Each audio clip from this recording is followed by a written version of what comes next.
Hello, my name is Darina Slattery and I'm a lecturer in Technical Communication, Instructional Design and E-Learning at the University of Limerick. I was delighted when Professor Fleming asked me to give a guest presentation to your grad course on International Technical Communication. So today I'm going to talk to you about some internationalization and accessibility considerations when you're designing content for online courses. So, in terms of the presentation outline, I'm going to briefly highlight some advantages of online courses, and then I'll talk about some general audience considerations, some web content internationalization considerations, followed by some web content accessibility considerations, and I'll explain each of those to you, and then I'll summarize the presentation and present some references and useful resources. So why do we develop online courses? I believe many of you, if not all of you, are online students and you have possibly taken other online courses in the past. One of the major advantages of moving a course online is that you can avail of an international audience without having the extra costs associated with having extra buildings and larger rooms to cater for large groups of students. So you potentially have an international market available to you with possibly no additional cost, or not as much cost as you would have if you were to cater for those students in an on-site, on-campus environment. Students can also study at their own pace and in their own time. Obviously, you can have some synchronous interactions, some live interactions during online courses, but for most people, particularly if they're working or they have other commitments, they prefer to be able to do the activities, do the coursework in their own time, like in the evening times and the weekends and so on. And you can cater for this in an online course. They also tend to be accessible because once somebody has a PC or a mobile device with an internet connection, they can usually access all the course materials. From the teacher's perspective, they're easily updated. If you discover you have a mistake in your content, or you just want to update something or change a deadline for an assignment, you can do that and everybody will see the change immediately. And perhaps one of the really big advantages of online courses is that you can integrate multiple media. So you can have video and audio and have your PowerPoint slides and have live chat and have guest speakers giving webinars and so on and so forth. So that's just a very quick overview of why we might develop online courses. So I want to talk to you now for the next few minutes about just some general audience considerations. You will probably have heard about many of these if you've studied audience analysis for different types of documentation and so on. So a lot of this might be familiar to you, but these apply for online course development just as much. So the more you can find out about your audience, the better, in terms of their location, their background, what prior knowledge and skills do they have? What are they bringing to the table with this new, if they take your new course? Do they have prior knowledge? Are they, new learners for this topic? Are they intermediate? Are they advanced? What kind of work experience do they have? If you could find out a bit about the work experience, you could use those examples in the course content. It's also obviously the reason why we develop any course, whether it's a face-to-face course or an online course, is because you have identified some gap between their desired level of performance and their actual level of performance. So, you may be moving into a role in project management, but you don't have much project management experience. You might sign up to do a course on project management because you need to fill that gap. So we're always talking about filling gaps when we're filling training needs and gaps when we're developing courses, whether they're face-to-face or online.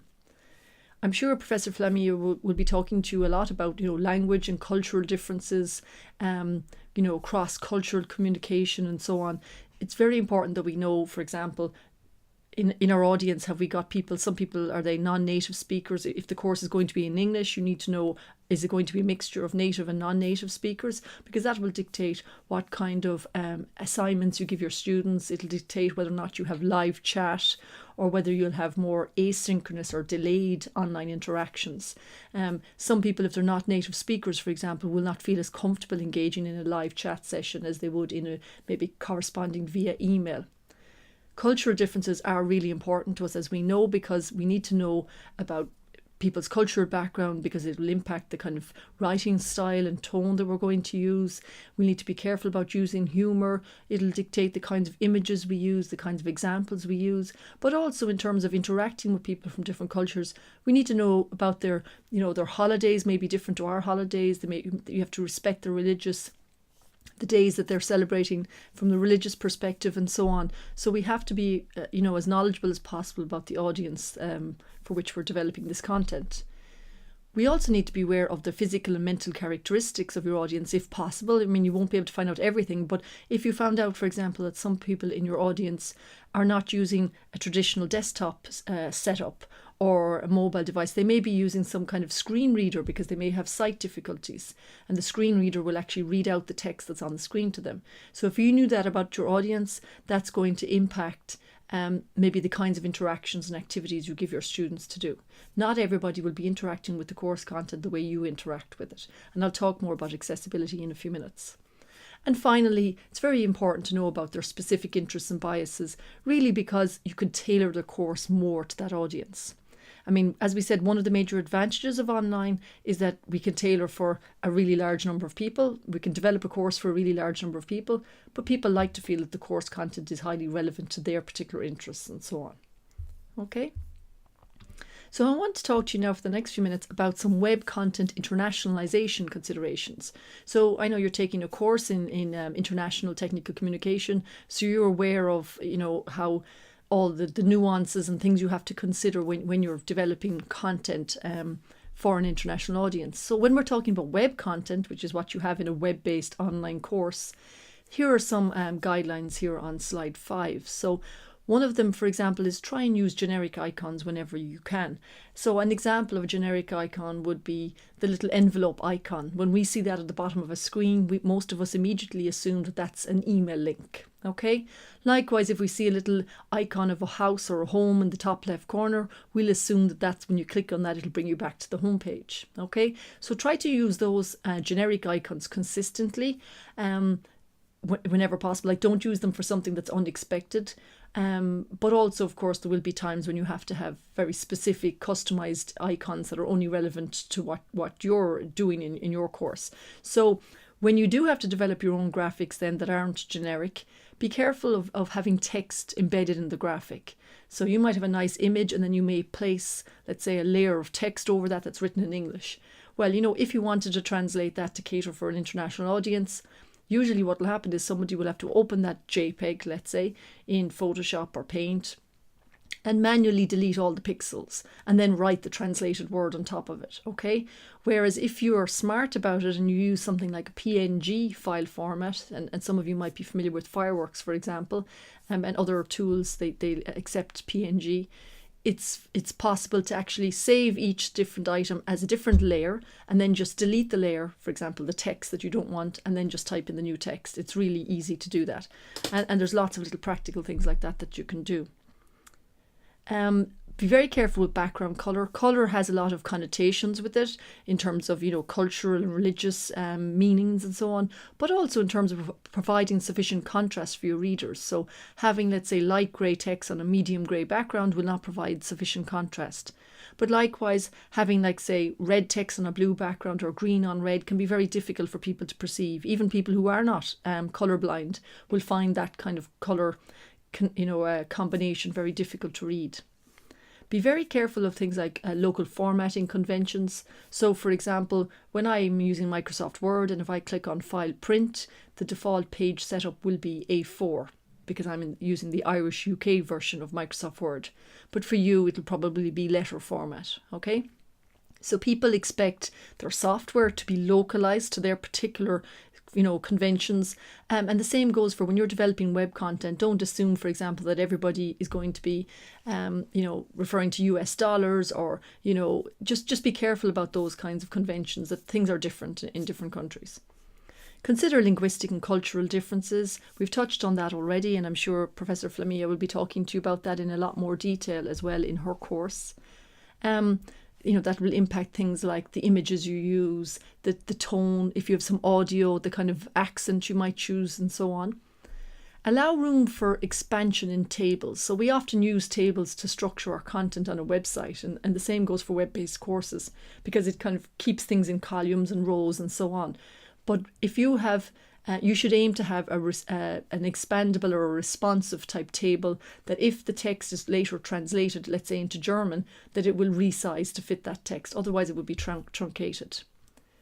Consider multiple browsers and operating systems. I'm sure you're all familiar with the fact that nowadays we're all using multiple devices to access the same content. So, I use my iPhone, I use my MacBook, I use my Windows PC, all to access the same sites and so on. And I still expect it to render and respond to whatever kind of device I'm using. So it's not just a case anymore of, is it Windows or Mac? We've got multiple browsers within those, and we also have people using mobile. Bear in mind that not everybody accessing, let's say, your online course or your website will be local to the US market. So if you're providing some contact details or customer service details, bear in mind that they will expect to see some local numbers that are applicable to them. So I often find on US sites that there's call this toll-free number, which wouldn't be accessible to me maybe in Ireland. And finally, have some local usability testing if possible. So even on a simple level, if you're aiming for an international website or an international course, try and have somebody, let's say in the US, somebody based in Europe and somebody in Asia, test out your course. See if what they normally do actually, does it actually work for them? Okay, keyboards are different, as we mentioned already, formatting conventions are different and so on. So everybody should feel like this course was designed with them in mind. Okay. That's just a very brief overview of some internationalization considerations for any kind of web content, not just course content. And finally, I just want to touch on some web content accessibility considerations. Accessibility means making web, in terms of the web, means making the web content accessible to everyone. People who have physical, neurological and mental disabilities, people who have who are in lower income brackets, people who don't have access to a PC, and people maybe who do have access to a PC but don't have sufficient knowledge or skills to be able to use it. So the World Wide Web Consortium, which is behind all the HTML standards and everything really to do with web technologies, they are trying to emphasize the importance of making your web content and the web technologies themselves accessible to everybody. So simple things you can do.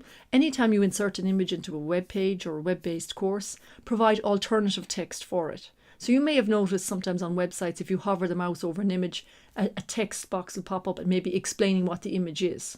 Okay, so if you provide informative alternative text for that image, somebody who cannot see your screen but is using a screen reader will actually hear what that image is about. You want everybody to be able to access the essence of that image, even if they cannot see it. Also try and make it easier for users to see and hear content, and that includes separating foreground from background. So an example of that would be, let's say you have audio commentary all the way through your online course. And maybe you also choose to have some gentle, soothing, music in the background. Well, some people, particularly say non-native speakers of the language, may find it difficult to follow the audio. But also lots of us just find it distracting to have some music in the background. So it should be possible to mute the background music, but also to mute the person who's commentating, the narrator, because some of us just want to read the text ourselves, or we read it faster, or we read it slower, and we don't want to be kind of constrained by the speed of the narrator. So they're the kinds of accessibility things we're talking about. Try to make all functionality on your website or your course accessible and available from a keyboard. So most of us are used to using our mouse device to click and drag and drop, but some people cannot use a mouse device, and they are using, for example, maybe the tab button on their keyboard to scroll through the different options on the screen. So you might not have ever tried that before, but next time you go on a website, click the tab button and you should probably see it moving through, for example, the different links on the page. Okay? And a lot of the web development tools now facilitate the setting up of these kinds of accessibility features. Give people enough time to read and use content. So that kind of relates back as well to the narration point I had a while ago. Lots of us don't like being constrained by the speed of the narrator. We might want to go slower or faster, and we don't like not being able to control when we go to the next screen. Okay? So think about your audience. If you've got non-native speakers, they're going to need longer and so on. Always try and help people figure out where they are within your website or your web-based course. So simple strategies like having links to a sitemap, having a link back home, which is always available, maybe a link back to frequently asked questions. They're common strategies to make your course more accessible.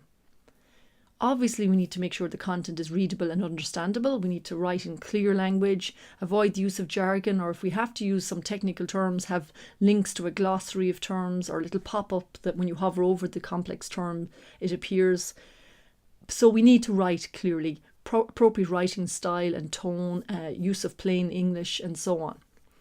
And finally, try and help your users avoid making mistakes. But if they do make mistakes, your job is to make sure that you're providing them with the guidance to fix those mistakes. So rather than say, you have performed an illegal operation or error 47921, what you should be saying to them is, please select 3 correct answers from the list of options, or please type in a 6-digit zip code. Okay, they're much more informative, and the person's much more likely to recover from that error quickly. So that's just a very quick overview of some web content accessibility considerations. I have references there for more of them at the end of my presentation, so you can read up more and see a lot more examples. So in this very brief presentation, I just highlighted some advantages of online courses. As you're studying international technical communication, some of you may become technical writers, instructional designers, content developers, and that could well involve creating content for web-based courses. So in terms of developing web-based content, then I outlined some general audience considerations, some internationalization considerations, and some accessibility considerations for developing web content. Okay, so there then I just have a couple of references that I cited throughout this presentation, and you'll see there the web accessibility ones there at the last 2 references cited there. And finally, here are my contact details. So if you have any questions about my presentation, please don't hesitate to email me. Or you might also like to take a look at my list of resources. They're for teachers and students, and they provide links to all types of tools that could help you in your learning. And you can also feel free to follow me on Twitter if you're interested. Thank you for listening to my presentation. I hope you found it useful.